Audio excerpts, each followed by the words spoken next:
One of Silicon Valley's most important leadership changes in decades. Apple CEO Tim Cook steps down after taking over from legendary Apple founder Steve Jobs. Cook will hand over to Apple's hardware boss, John Ternus, on September the 1st. Cook will stay on as executive chairman. Now, Ternus is only the 8th CEO in Apple's 50-year history, and it's important to note that most of the company's growth has come under the leadership of Jobs and then Cook.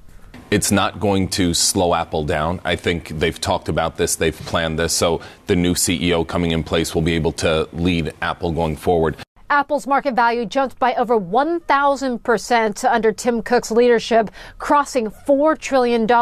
So if you invested $1,000 back in 2011 when Cook first took over as CEO, that would be worth $12,000 today. Now, by selecting Ternus as its next CEO, Apple continues to play to its hardware roots. The iPhone still makes up more than half of Apple's global sales. But being Apple CEO these days is more than just tech. Tim Cook has had to play global diplomat during his tenure, navigating tariffs with the White House, U.S.-China tensions, and a very complex global supply chain. Apple still currently affected by 10% tariffs. Now, meantime, in the AI arms race, Apple has been criticized for being slow to adopt, preferring to partner up with companies like Google and OpenAI instead of spending billions of its dollars building it all in-house. The AI-powered version of Siri, its personal assistant, is set to be released later on this year. They need some innovation. They need some things to excite people. This is a very good time for the transition.